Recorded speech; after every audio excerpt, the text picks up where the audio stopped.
Hello hi ನಮಸ್ಕಾರ, Kannada cine ವಿಮರ್ಶೆಗೆ ಸ್ವಾಗತ. ಇವತ್ತು ನಾನು ಕಾಂತಾರ ಟ್ರೈಲರ್ ನೋಡಿದ್ದೀನಿ. ಸೊ ಕಾಂತಾರ ಟ್ರೈಲರು ನಮ್ಮ ಕನ್ನಡ ಜನತೆಯಿಂದನೇ ಅವರು ರಿಲೀಸ್ ಮಾಡಿಸಿದ್ದಾರೆ. ಸೊ ಇದೊಂದು ಸಂತೋಷದ ವಿಚಾರ. ಸೊ ಡೈರೆಕ್ಟರ್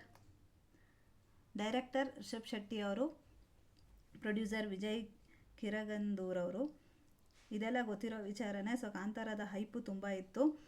125 ಕೋಟಿ ಬಡ್ಜೆಟ್ಟು, ಅದಕ್ಕಿಂತ ಜಾಸ್ತಿ ಅಂತ ಕೆಲವರು ಹೇಳ್ತಾ ಇದ್ದಾರೆ. ಅದನ್ನು ನೋಡಬೇಕು. ಸೊ ಇದೊಂದು ಥ್ರಿಲ್ಲರ್, ಪೌರಾಣಿಕ ಮತ್ತು ಥ್ರಿಲ್ಲರ್ ಚಿತ್ರ ಆಗಿದೆ. ಸೊ ಕದಂಬ ರಾಜ್ಯ ನಡೆಸುವಾಗ ಭೂತಕೋಲ ಹುಟ್ಟಿಕೊಳ್ಳುತ್ತೆ. ಒಂದು ಕಲ್ಲಿನ ರೂಪದಲ್ಲಿ ಸಿಗುವ ದೇವರನ್ನು ಕಾಡಿನ ಜನರು ಪೂಜಿಸ್ತಿರ್ತಾರೆ. ಸೊ ರಾಜನ ದಬ್ಬಾಳಿಕೆ ತುಂಬ ಆಗಿರುತ್ತೆ ಅನಿಸುತ್ತೆ ಕಾಡಿನ ಜನರಿಗೆ. ಹಾಗಾಗಿ ಮುಂದಿನ ಸಾರಿ ನಾವು ಧಾನ್ಯಗಳನ್ನು ರಾಜನಿಗೆ ಒಪ್ಪಿಸುವುದಿಲ್ಲ ಅನ್ನೋ ಮಾತು ಕೇಳಿ ಬರುತ್ತೆ ಟ್ರೈಲರಲ್ಲಿ. ಆಮೇಲೆ ರುಕ್ಮಿಣಿ ವಸಂತ್ ಅವರು ಮತ್ತು ರಾಜಕುಮಾರಿ ಆಗಿರ್ತಾರೆ. ಕಾಡಿನ ಹುಡುಗ ರಿಷಬ್ ಶೆಟ್ಟಿ ಅವರು ಅವರನ್ನು ಪ್ರೇಮಿಸಿದ್ದು ಅವರ ಕುಲಕ್ಕೆ ಅಂಟಿಕೊಂಡ ಕಳಂಕ ಅಂತ ರಾಜಮನೆತನದವರು ಕುಲಕ್ಕೆ ಅಂಟಿದ ಕಳಂಕವನ್ನು ಕಾಂತಾರದ ರಕ್ತದಿಂದ ತೆಗಿತೀನಿ ಅಂತ ಕಾಡಿನ ಜನದ ರಕ್ತ ಹರಿಸುವುದಕ್ಕೆ ಮುಂದಾಗ್ತಾರೆ. ಮುಂದೆ ಕಾಪಾಡೋದಕ್ಕೆ ಯಾರು ಬರ್ತಾರೆ? ಮೂವಿಯಲ್ಲಿ ಹೇಗೆ ಇರುತ್ತೆ ಅಂತ ರಿಷಬ್ ಶೆಟ್ಟಿ ಅವರೇ ಅಥವಾ ರಿಷಬ್ ಶೆಟ್ಟಿ ಅವರೇ ನಾಗಸಾಧುನಾ ಅಥವಾ ಕಾಡಲ್ಲಿರುವ ರಿಷಬ್ ಶೆಟ್ಟಿನೇ ಬೇರೆನಾ ಅಥವಾ ನಾಗಸಾಧುನೇ ರಿಷಬ್ ಶೆಟ್ಟಿನೇ ಬೇರೆನಾ ಅಂತ ನಾವು ನಿಜವಾಗ್ಲೂ ಫಿಲಮಲ್ಲೇ ನೋಡಿ ತಿಳ್ಕೊಬೇಕು. ಟ್ರೈಲರಲ್ಲಿ ಇನ್ನೊಂದು ಕಾಣುತ್ತೆ. ಒಂದು ಮಗು ಕಾಡಲ್ಲಿರುತ್ತೆ. ಆ ಮಗುವಿನ ಸುತ್ತ ಒಂದು ಹುಲಿ ತಿರುಗ್ತಾ ಇರುತ್ತೆ. ಸೊ ಆ ತಿರುಗ್ತಾ ಇರೋ ಹುಲಿಯನ್ನು ಏನು ಮಾಡ್ತಾರೆ, ಮಗುವನ್ನು ತಗೊಂಬಂದು ಕಾಡಿನ ಜನ ಸಾಕ್ತಾರೆ, ಅವರಿಗೆ ಹೆಸರಿಡ್ತಾರೆ ಅಂತಲೂ ಕಾಣುತ್ತೆ.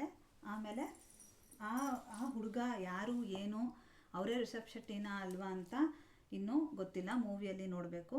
ರಾಜ ಮತ್ತು ರಾಜಕುಮಾರ ಅನಿಸುತ್ತೆ ಇವರು. ಸೊ ಹಾಗಾಗಿ ಅವರ ದಬ್ಬಾಳಿಕೆ ತುಂಬಾ ಆಗುತ್ತೆ.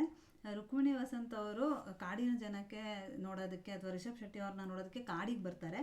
ಸೊ ಅದಕ್ಕೆ ರಿಷಬ್ ಶೆಟ್ಟಿ ಅವರು ಮೇ ಬಿ ಇದಕ್ಕೆ ಬಂದಾಗ, ರಾಜಮನೆತನಕ್ಕೆ ಬಂದಾಗ, ರಾಜ ಅವರು ಕಟ್ ಹಾಕಿದಾಗ ಅವರು ಒಂದು ಡೈಲಾಗ್ ಹೇಳ್ತಾರೆ, ನಮ್ಮನ್ನು ನೋಡೋಕ್ಕೆ ನೀವು ಬರ್ಬೋದು, ನಿಮ್ಮನ್ನು ನೋಡೋಕ್ಕೆ ನಾವು ಬರೋ ಹಾಗಿಲ್ವಾ ಅಂತ ಹೇಳ್ತಾರೆ.